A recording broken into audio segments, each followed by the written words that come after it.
deixa eu colocar uns slides aqui que eu tinha tirado. Muito bom estar aqui. Agradeço aí o convite do pessoal da organização, não só por estar organizando o evento, mas por ter me convidado também. Muito legal estar em BH, adoro essa cidade. Atualmente estou morando em Curitiba, mas já passei uma temporada aqui também. E, bom, vou falar hoje um pouquinho sobre o meu trabalho com relação à libertação de dados públicos. Alguém que trabalha com dados públicos? Tá. Alguém trabalha com ciência de dados, análise de dados em geral? Ok. Então, acho que vai ser novidade para bastante gente aí. Bom, eita, acho que deu ruim aqui. Deixa eu voltar aqui. Aconteceu algo. Pronto. Algum bug estranho aí. Bom, como foi falado, eu sou o Turicas, eu já sou mais conhecido como Turicas do que como Álvaro, então, vocês me procurarem aí no Twitter, GitHub, YouTube, Instagram, tudo Turicas, e os slides já estão disponíveis nesse endereço ali, tá? bit.ly/turicas-devdaybh. Então, isso aqui é um site, né? Vocês conseguem acessar à vontade aí, beleza? Bom, eu participo atualmente da Escola de Dados, que é uma instituição sem fins lucrativos no Brasil, que tem como objetivo empoderar a sociedade civil com relação ao uso de dados. E a gente, aqui no Brasil, está particularmente muito em conjunto, trabalhando em conjunto com jornalistas, nesse movimento que hoje chama-se jornalismo de dados, ou jornalismo guiado por dados. E boa parte do trabalho que eu vou mostrar aqui tem a ver com isso. Eu sou desenvolvedor também de uma plataforma chamada ImpactoJor, onde a gente basicamente cria vários programas de coleta de dados para medir o impacto do jornalismo na sociedade. E eu lancei essa plataforma chamada Brasil.io, ou Brasil.io, que eu vou mostrar mais para frente, enfim, que tem a ver com essa questão de dados públicos. Bom, eu estou envolvido com software livre e com Python há muito tempo, então tudo que eu vou mostrar aqui para vocês é software livre, está disponível já no meu GitHub, tá? E tudo que eu vou mostrar para vocês em termos de código é Python, beleza? Então, o que a gente vai falar aqui hoje? Eu vou dar uma breve introdução, vou tentar ser rápido sobre dados abertos, e aí depois vamos para a mão na massa, né, porque a gente está no evento de desenvolvimento, então temos que mostrar aí um pouco de código, e eu vou tentar mostrar para vocês, quer dizer, vou mostrar para vocês exemplos com os dados que eu já tenho trabalhado aí, dados, por exemplo, dos salários dos juízes, dados das eleições, das candidaturas, dos bens declarados pelos políticos e tudo mais. Então, quando a gente fala de dados abertos, eu coloquei nos slides aqui, não é para, obviamente, vocês lerem, também não vou ficar lendo tudo, é só para ter como referência depois, mas eu costumo utilizar essa definição de dados abertos que diz que um dado ele é considerado aberto se você pode utilizá-lo para qualquer finalidade, né? Há, no máximo, a exigência de alguém pedir atribuição da autoria, né, e pedir que você compartilhe sob as mesmas licenças. Para quem entende de licença aqui, isso aqui é tipo uma licença Creative Commons Attribution Share Alike. Tá? Então, tem link aqui depois para quem quiser saber mais sobre a Lei de Acesso à Informação no Brasil, que foi um passo muito importante, inclusive o Brasil está super à frente de diversos outros países com relação a dados abertos por conta dessa lei. Tem lá o site do Kit de Dados Abertos, também do Dados.gov.br, que é bem interessante. E no próprio site da Escola de Dados tem alguns tutoriais que contextualizam mais essa questão. Quando a gente fala de dados abertos, a gente está muito ligado aí à questão da transparência. Transparência, quando a gente fala de transparência, por exemplo, na política, não é só dados abertos, mas dados abertos, né, têm um papel importante na questão da transparência, principalmente quando a gente está falando de gastos públicos, certo? E esse trecho aqui eu tirei lá do site da CGU. A CGU considera, né, que a transparência é uma questão muito importante, né, principalmente se a gente estiver querendo trabalhar aí contra a corrupção. E ali embaixo eu destaquei também que uma das coisas que a gente consegue fazer tendo a transparência numa sociedade é o controle pela própria população, né, a auditoria do que está sendo gasto, do que está sendo feito e tudo mais. E aí tem esse conceito de controle social, que é basicamente a população conseguir, de alguma forma, acompanhar, monitorar e avaliar os resultados daquilo que está acontecendo, certo? Um exemplo bem prático de controle social é o projeto Operação Serenata de Amor. Alguém aqui conhece? Eu vou falar? Ó, que legal, bacana. Então, o que o pessoal da Operação Serenata de Amor faz é inovação cívica. A galera coleta dados que já estão disponíveis, trata esses dados, muitas vezes os dados estão em formatos horrorosos. Quem já teve que trabalhar com isso aí meus pêsames. Mas, enfim, o que eles fazem é coletar essas informações, detectar possíveis irregularidades e denunciar essas irregularidades, certo? Isso daí, a primeira versão do projeto foi baseada nisso. Hoje, o pessoal da Serenata de Amor já faz parte da Open Knowledge Foundation no Brasil, organização da qual a Escola de Dados também faz parte, e a gente está desenvolvendo lá junto outros projetos. Eu não faço parte diretamente da Serenata de Amor, mas eu desenvolvo diversos projetos junto com a mesma equipe da Serenata de Amor. Bom, eu vou mostrar aqui algumas aplicações só para vocês terem ideia mais do contexto em que eu estou trabalhando com relação a esses dados. Tá? Então, eu vou mostrar aplicações no jornalismo, obviamente isso pode se aplicar em diversas outras áreas. Tá? A questão dos dados abertos, se vocês procurarem depois sobre modelos de negócios com dados abertos, tem muita coisa, muita oportunidade legal. No caso aqui, eu estou mostrando os trabalhos que eu fiz junto com jornalistas. Eu participei, durante o ano de 2016, da Gênero e Número, que é uma revista digital que discute questões sobre gênero no Brasil e na América Latina, a convite da jornalista Natália Mazzotti. E a gente fez várias matérias com relação às questões de gênero, olhando para dados públicos brasileiros. Uma das coisas que a gente descobriu, por exemplo, foi que, na época, a gente teve as eleições municipais, né, e 68% dos 5.570 municípios do Brasil não tinham uma candidata mulher à prefeitura. Então, aqui a gente já vê claramente, né, um problema aí de representatividade. Eu não estou falando nem com relação ao resultado das eleições, estou dizendo com relação à participação mesmo, à candidatura, né? A gente fez algumas verificações também com relação à lei que foi criada em 2010, 12, se não me engano, acho que 2010, passou a valer a partir de 2012, que foi com relação ao percentual de candidaturas de mulheres para os cargos legislativos. E a gente descobriu que alguns partidos estavam utilizando mulheres como laranjas só para cumprir a cota, que é de 30%. Então, a gente, inclusive, está fazendo verificações aí para as eleições desse ano. A gente já tem os dados de candidatura, né, e tudo mais. Então, estamos verificando isso aí também. A gente fez uma análise também para tentar entender como é que é a divisão no espaço público. Qualquer logradouro no Brasil tem um nome, e esse nome, em geral, é o nome de alguém que foi importante naquela região ali. E a gente percebeu que só 20% dos logradouros no Brasil têm nomes de mulheres, mesmo em alguns lugares em que tivemos, né, diversas mulheres super importantes na história. Então, aqui a gente tem aí um retrato, né, do passado. Eu não sei se vocês sabem, mas para o seu nome estar num logradouro, a primeira coisa que você tem que fazer é morrer. Você não pode dar nome para uma pessoa que ainda está viva. A homenagem póstuma. Então, aqui a gente está falando de representatividade, mas olhando sempre para o passado, nesse caso, né? Das eleições é uma coisa bem mais atual. E, obviamente, para fazer todo esse trabalho aqui, eu tive que capturar diversos dados. Nesse caso, a gente teve que pegar dados dos Correios, que é um problemão, nem tudo é aberto, tem coisa que você tem que pagar, apesar da gente estar brigando por isso. A gente teve que pegar também uma classificação, né, de nomes por gênero. Então, como é que eu sei, né, que um nome X ou Y, a gente analisou mais de 1 milhão de logradouros. Então, não dá para fazer essa classificação manual, certo? Daí eu usei também os dados do IBGE para fazer, enfim, essa classificação. Baixei lá os dados do censo e consegui classificar e agrupar e tudo mais. Algumas dessas matérias renderam vídeos e, inclusive, eventos na Gênero Número. Depois, se vocês acessarem gêneronúmero.media, vocês conseguem encontrar mais. E tiveram diversas outras edições, enfim, isso aqui são só algumas das matérias que eu participei. Eu também trabalhei em conjunto com o Adriano Belisário para a agência pública, e uma das coisas que a gente fez foi analisar os dados de sorteio dos processos do Supremo Tribunal Federal, e a gente descobriu que é uma caixa preta. A gente pediu para que eles abram o algoritmo, eles não abriram. Então, basicamente, a gente não sabe como que os sorteios são feitos, né, para qual ministro que vai cair. Isso é uma incógnita para a sociedade.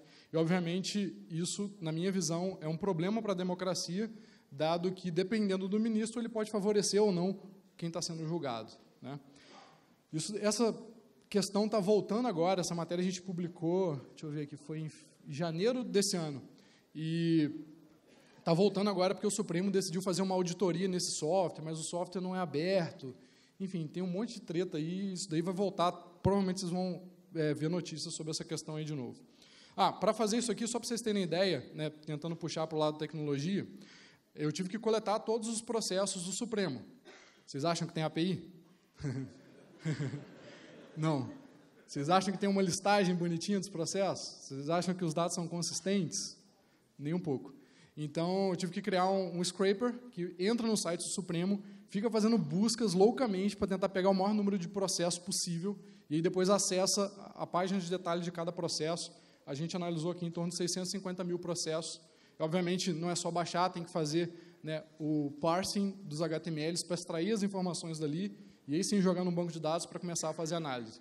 Então, tem um trabalho aí muito grande anterior à análise, que é justamente esse trabalho de captura, normalização e limpeza de dados, que dá um trabalho bem grande. Junto com o jornalista Juan Torres, eu fiz algumas matérias também para o Correio 24 Horas, na Bahia, e uma das coisas que a gente verificou lá foi a questão da vulnerabilidade da costa baiana. Então, não ficou muito legal esse screenshot, mas, enfim, a gente fez uma coleta de dados do INEMA. O INEMA coleta a água, né, de diversas praias para analisar, e aí eles colocam no site deles um PDF toda semana que tem lá a classificação para cada local de coleta. Aqui a água está imprópria para banho, aqui está própria, aqui não está disponível porque, enfim, a gente não coletou por algum motivo, certo? Então, eles disponibilizam em torno de 1.500 PDFs. Você tem lá um histórico bem legal até, só que tudo em PDF, né? E aí, como é que você faz? Você usa Python para extrair esses dados aí e baixar tudo. Fiz algumas também para o Intercept Brasil. Aqui eu coloquei com o Adriano Belisário, mas eu fiz também com outros jornalistas, outras matérias. Mas, enfim, a gente fez um mapeamento com relação às doações de campanha da Odebrecht, e a gente viu que, no total, eles doaram para 1.087 candidatos desde 2002. A gente ainda não analisou os dados de 2018, mas em breve analisaremos. A gente fez algumas análises históricas também para entender como que essas doações se deram ao longo do tempo para os partidos. Enfim, tem um monte de coisa que vocês podem depois ler lá no site, eu não vou ficar entrando em detalhes sobre as matérias aqui. Mas tem bastante coisa, e cada texto desse, por incrível que pareça, tem muito código por trás. O que eu quero mostrar aqui com isso é justamente essa questão para vocês. Hoje o jornalismo está sendo muito guiado por código. Por mais que o que você leia lá seja só um texto, que tem um número ou outro, na verdade, todo o embasamento foi feito utilizando código. E os jornalistas, como eu falei, estão usando dados, né? Inclusive, eu dei um curso junto com o Pedro Burgos, que é o fundador do Impacto Jor, e a gente teve mais de 3.000 inscritos, um curso online para jornalistas de introdução à programação. E foi incrível, foi muito legal a experiência, ver um monte de gente aplicando a tecnologia, coisas que para a gente são básicas, mas que mudam a vida dessas pessoas. Isso, para mim, foi uma experiência bem interessante. Estou sempre participando dos eventos de jornalismo, estou bastante envolvido agora na comunidade jornalística e está crescendo cada vez mais. Em breve, para quem quiser, eu vou colocar esses vídeos nesse canal aí no YouTube, o Pythonic Café, que é um canal que eu criei para falar sobre Python, sobre o ecossistema da linguagem e tudo mais. Inclusive, tem até um vídeo que já estão me cobrando há muito tempo, que eu ainda não coloquei, eu preciso terminar de editar, que é uma entrevista que eu fiz com o Guido Van Rossum, que é o criador da linguagem Python, e aí está quase prontinho, vou liberar lá em breve também. Bom, vamos agora para a parte tecnológica, né? Quando a gente fala de dados, a gente, em geral, usa esse pipeline aqui. Mesmo que você não trabalhe pensando nesse pipeline, você vai acabar passando por esse espaço.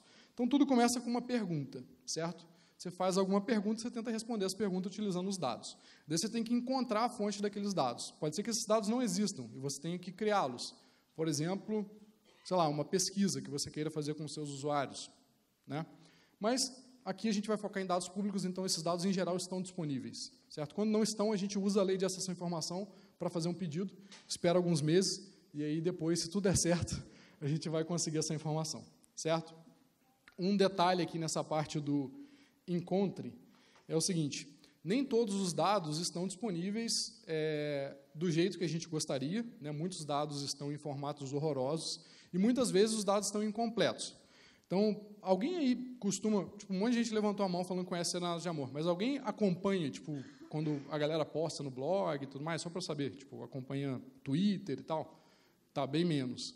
Então, o pessoal postou recentemente um relato de um processo que eu participei junto com eles, de pedir dados para a Receita Federal. Basicamente, no Brasil, aí eu vou mostrar para vocês, a gente tem os dados dos sócios de todas as empresas brasileiras, essa é uma informação pública, tá? Mas a Receita Federal não libera todas as informações, por exemplo, o Código Nacional de Atividade Empresarial para cada empresa. Esse dado até está disponível, mas tem um CAPTCHA lá, eles não liberam isso de forma como a Lei de Acesso à Informação diz que tem que, né, ser liberado, que seria num formato estruturado, consolidado e tal. Daí a gente fez um pedido para a Receita Federal, e o pessoal negou o pedido, obviamente, a gente já sabia, a Receita Federal, enfim, não é dos melhores órgãos para trabalhar com dados abertos, e nessa resposta que eles deram para a gente, eles falaram, olha só, você pode usar essa API aqui. Eu, opa, que legal, tem uma API, não sabia. E eu entrei lá na API, e a API é paga.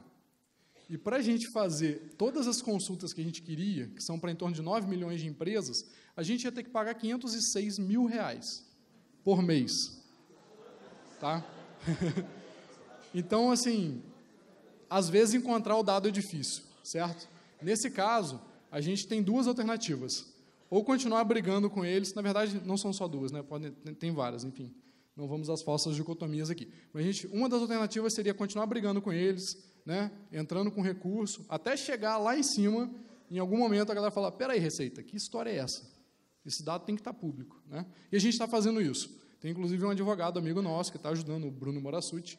Então, eu, pelo Brasil I.O., o pessoal da Operação Serenatas de Amor e o Bruno, a gente está trabalhando nisso para tentar ter esse dado público.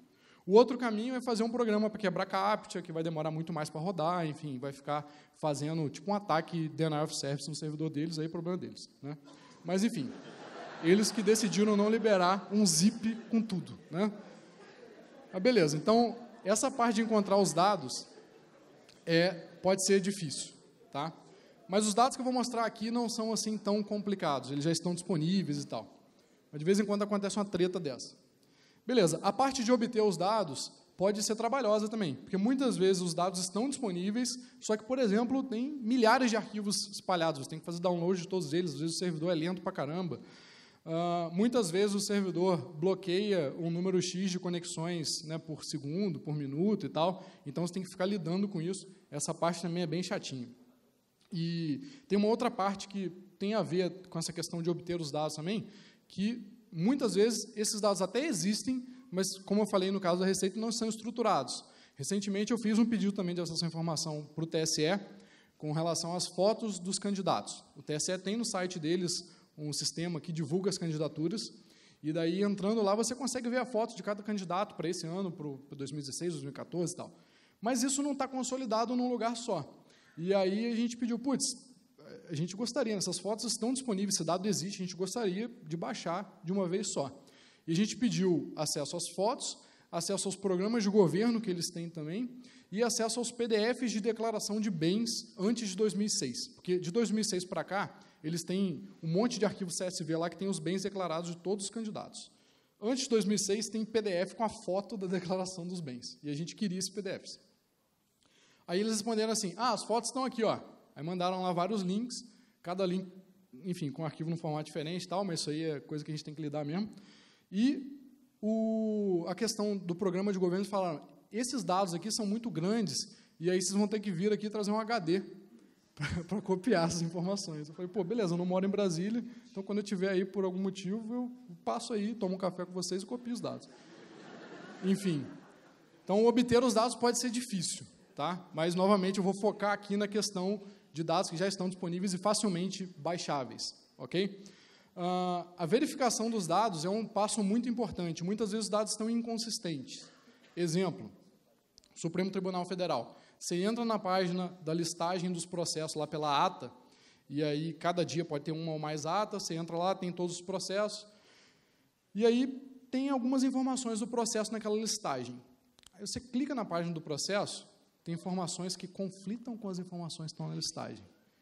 Então, tem que ver isso aí. É algo que não é tão simples assim. É um trabalho chato de você verificar se a informação que veio é aquela que você estava esperando, e muitas vezes não é. Bom, aí tem a parte de limpeza dos dados. Isso daqui também acontece bastante. Por exemplo, tem um campo lá, CPF. Aí tem alguns registros que vêm com ponto, com traço, tem uns que vêm sem, tem uns que vêm com espaço, tem uns que vêm com asterisco, interrogação, né? Então, tem uma etapa também de limpeza que é bem importante. Tem dados que, às vezes, estão agrupados na mesma coluna e você prefere em colunas separadas. Enfim, Aí depois vem a parte tranquila, né? Analisar e visualizar os dados, enfim, isso daí é moleza. Então, eu vou focar aqui na parte mais complicada, que tem a ver com essa questão da qualidade dos dados. Quando a gente fala de trabalhar com dados em geral, né, a gente pode pegar dados que vão dar mais trabalho para a gente ou menos trabalho, dependendo da qualidade deles.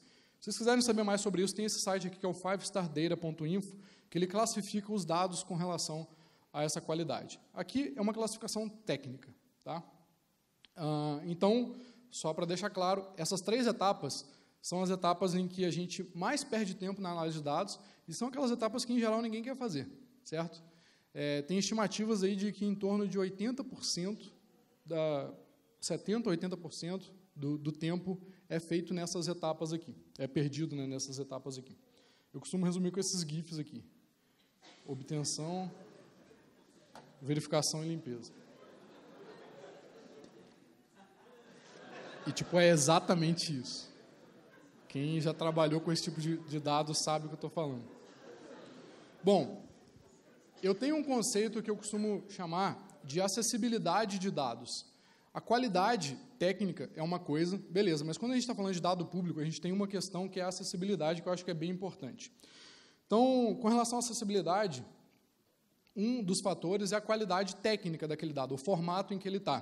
Por exemplo, se os dados de vulnerabilidade lá do INEM estão em PDF, cara, isso é um problema. Como é que eu vou fazer uma análise, né? Não dá para eu, por exemplo, simplesmente abrir aquilo num software de planilha eletrônica ou exportar para um banco de dados e já fazer uma análise. Eu tenho que primeiro converter aquilo para um formato estruturado. Então, esse é um problema relacionado à acessibilidade do dado, que tem a ver com a qualidade técnica, certo? Tem um outro problema que é a dispersão, e aí não tem a ver diretamente com a qualidade técnica, mas com a qualidade técnica do usuário, não do dado, né, mas do usuário de capturar aqueles dados. Por exemplo, se você quiser saber quais são os filiados dos partidos políticos em todo o Brasil, no Brasil tem 35 partidos políticos hoje e 27 unidades federativas. Multiplica os dois, vai dar 945. É o número de arquivos zip que você tem que baixar para pegar as filiações de todos, do Brasil inteiro, todos os partidos do Brasil inteiro. Uma pessoa que não entende tanto de tecnologia, cara, provavelmente não vai baixar 940, tipo, baixar e descompactar 945 arquivos. É meio, enfim, trabalhoso demais fazer isso, certo? Então, aqui a gente tem um problema de acessibilidade que já tem a ver com a automação do processo. Um cidadão comum, né, que não tem acesso aí tão grande, avançado à tecnologia, não conseguiria fazer esse tipo de análise, mesmo que o dado seja público, que ele esteja disponível no site do TSE, quando o site não está fora do ar. Tem um outro problema que tem relação com a quantidade de dados. Mesmo que as informações estejam disponíveis num arquivo só para a pessoa baixar e tal, como é que você vai abrir uma planilha de 18 milhões de linhas no seu Excel? Não abre. Ou no Google Spreadsheet, no LibreOffice Calc, não estou querendo falar mal do Excel aqui não, tá? Mas não abre mesmo. Nenhum software desse de planilha foi feito para trabalhar com essa quantidade de dados, certo? E o que um leigo, então, faz?